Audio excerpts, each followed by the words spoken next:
This video is regarding separation of variables in differential equation. So let's take a look at the first differential equation. On the left, we have 6x squared plus 10y dy dx equals to 0. So in differential equation, the dy dx is just y prime. I prefer to use dy dx is because when I use dy dx, I know that we are taking the derivative of y, and then with respect to x, that means x is an independent variable. In fact, when you do separation of variable, it is important to put the y prime as dy dx. So we have 6x squared plus 10y dy dx equals to 0. So let's follow the first arrow. In the first arrow, what did I do? I subtract 6x squared on both sides. So basically, I just toss the 6x squared to the other side. So 0 minus 6x squared is equals to negative 6x squared. And then everything else stays on the left-hand side. And then the next arrow, the line below that, I multiply both sides by dx. So I forgot to write the word both sides by dx. So you multiply both sides by dx. So the dx is now on the right hand side, right? So it was dy dx. After multiplying dx on both sides, you have 10y times dy equals to negative 6x squared dx. So I have all the y's on one side and then all the x on the other side. And then you have to make sure that the y is attached to the dy and then the x is attached to the dx. That means the separation of variable is done. And then I can just integrate both sides. So the integral of 10y dy equals to the integral of negative 6x squared dx. So this is a simple integration.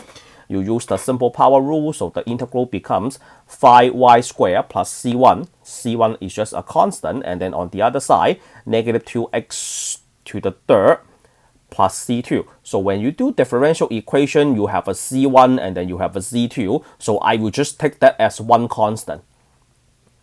Which side do you want to keep the constant? I usually keep the constant with the x. So don't worry about c1 and c2, just one constant c. In fact, when you show your work, you don't even need to put a c for the y, just put a plus c for the x. So that means you don't have to, say combine the y, c1 and c2 into one c. Again, when you do differential equation, constant is a constant, just one big c. All right, one big c is enough.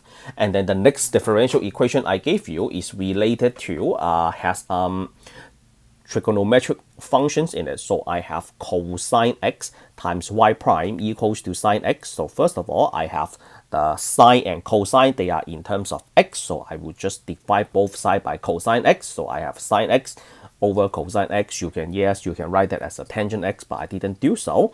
And then the y prime is dy dx, and then since you have all the x on the right hand side, so just multiply both sides by dx. So from the arrow in the middle, so right here, so you have dy dx equals to sine of x divided by cosine of x, and then you multiply dx on both sides. So that means you are moving the dx to the right hand side. So therefore the dx is on the right hand side. So now the separation of variables is completed because I have all the x on one side, all the y's on one side, and the x is attached to the dx and then the y is attached to the dy. I know you don't see a variable y on the other side. That means there is a 1 in front of the dy.